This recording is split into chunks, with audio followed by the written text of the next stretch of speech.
In 1956, France and West Germany agreed to collaborate in designing a new medium tank as part of a project known as the Europa Panzer.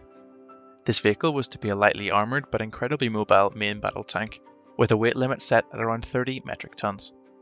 By 1960, both countries had a selection of prototypes that they hoped would be chosen as Europe's new MBT.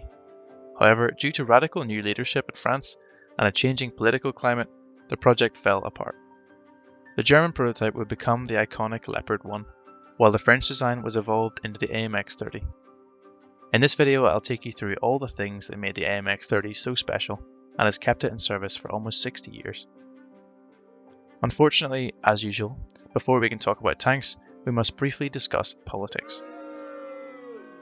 In 1959, Charles de Gaulle becomes President of France, rewriting the French Constitution and forming the Fifth Republic. De Gaulle disliked the power that America had over European affairs as a de facto leader of NATO. He wanted a more unified Europe that could fend for itself.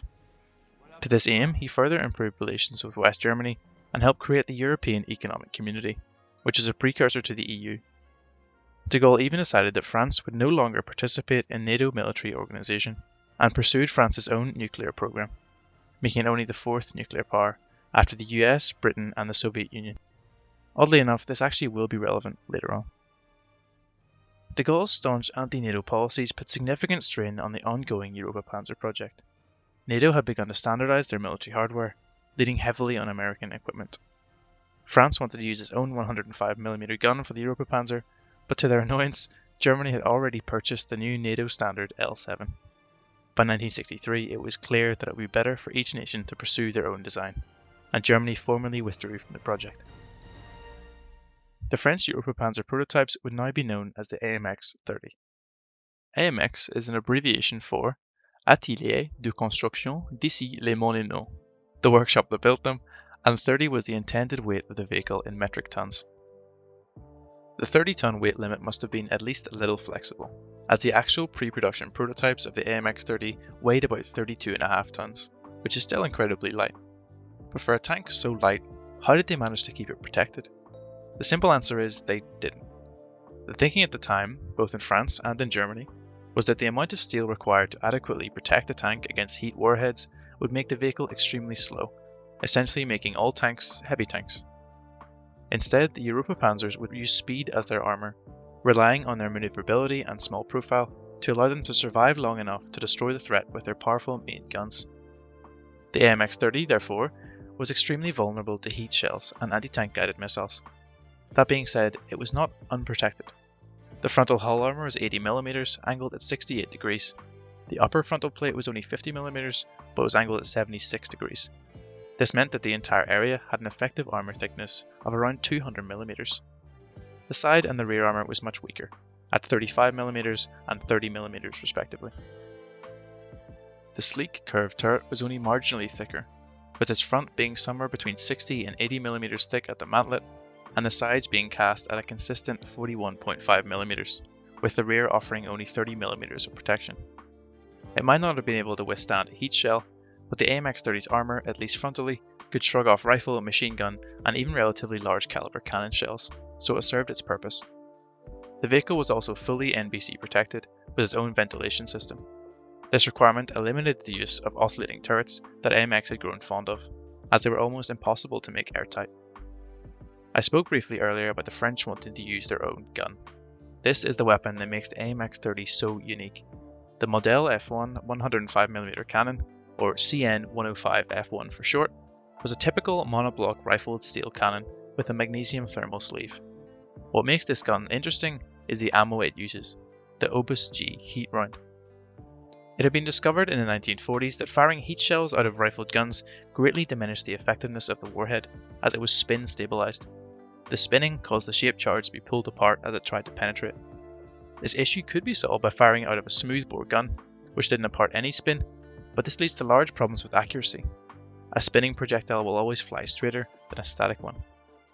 The Obus G attempted to get the best of both worlds, the penetration of a static round with the accuracy of a spinning round. At the center of the Obus G was a shaped charge warhead, just like any heat shell. This warhead was surrounded by a metal shell, which would engage with the rifling and spin, stabilizing the round. This metal shell was spinning, but the warhead was not. It was connected to the outer shell using only ball bearings, which allowed it to stay relatively static. It was an expensive and complex way to solve the problem, but it worked incredibly well, penetrating 400mm of steel at over 3,000 meters range. The formidable main gun wasn't the only armament, of course. A 50 caliber machine gun was mounted coaxial, with the commander getting his own 7.62mm machine gun for anti-aircraft use. Production vehicles would be designated the AMX-30B, to set them apart from their prototype and pre-production that had been known as the AMX-30A. The AMX-30 went into full-scale production in 1966, with the French ordering 900 vehicles split into 8 production batches. During their production run, the decision was made to replace the coaxial machine gun with a 20mm autocannon in order to improve the vehicle's capabilities against light armour and helicopters. The designation didn't change, however, and these vehicles were still the AMX-30B. However, as these models began to enter service in the early 1970s, it became clear that the tank could be improved further, especially the transmission. The AMX, like the Leopard, required a mobility to survive, and the current transmission couldn't handle the 720 horsepower engine that had been paired with. And so began an upgrade program known as the AMX-30 Valorisé. This upgrade added a laser rangefinder and improved low-light optics, allowed the use of discarding Sabo ammunition, enhanced the suspension with new torsion bars and shocks, and replaced the engine and transmission with a superior, reliable pairing. Vehicles upgraded to this specification were known as the AMX-30B2. A reactive armour package was developed for the AMX-30B2 in the 1990s, known as Brennus. The Brennus system used 112 explosive reactive blocks arranged around the turret and the frontal hull, giving the vehicle a huge increase in protection for a relatively low increase in weight, only about 1.7 metric tons. During this time, the AMX-30 was also used as a testbed for modern stealth technology, with a demonstrator built known as the AMX-30 DFC. The vehicle was almost completely encased in radar-absorbent material in order to try and increase its stealth capabilities. The AMX-30 would first see combat in the Persian Gulf against Iraqi T-55s, but the flags flying from these vehicles were Qatari, not French. Qatar was one of the many nations who operated the AMX-30 and used them in the Battle of Khafji to destroy 3 Iraqi tanks and capture 4 more, losing 2 vehicles of their own in the process.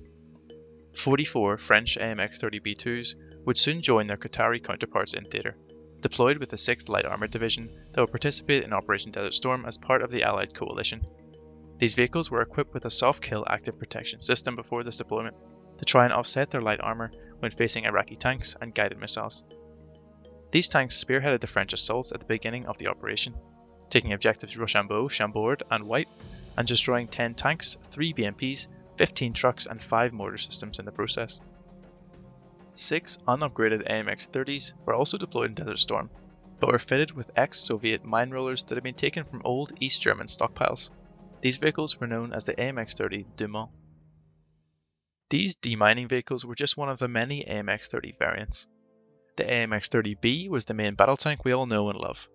The AMX-30D was the armoured recovery variant, the EBG was an engineering vehicle, the H was a folding bridge layer, and the AMX-30 DCA was a dual-cannon, self-propelled anti-aircraft platform. The AMX-30R was also an anti-aircraft vehicle, but used a pair of Roland surface-to-air missiles instead of the main cannons.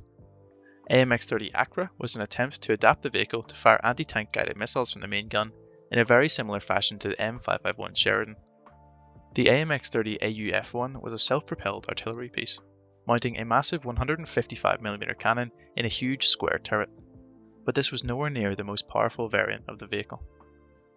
Remember earlier when I mentioned how de Gaulle wanted France to have its own nuclear program? Well, the AMX-30 Pluton was the launcher platform for the Pluton missile, which boasted a 25 kiloton nuclear warhead and an operational range of over 120 kilometers. It's magnificent. Anyway, the French retired their AMX-30Bs and other variants by the end of the 1990s, replacing the aging AMX-30B2s with the brand new AMX Leclerc, a much more capable vehicle. The Leclerc, believe it or not, was developed from the Char Futur project, which, just like the Europa Panzer project from 1956, was a collaborative effort with Germany to make a new European MBT.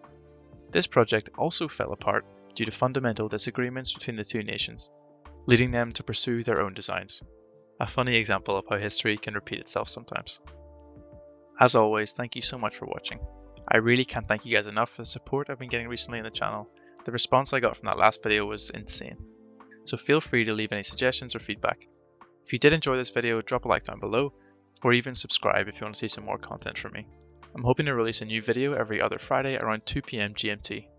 I'll see you in the next one.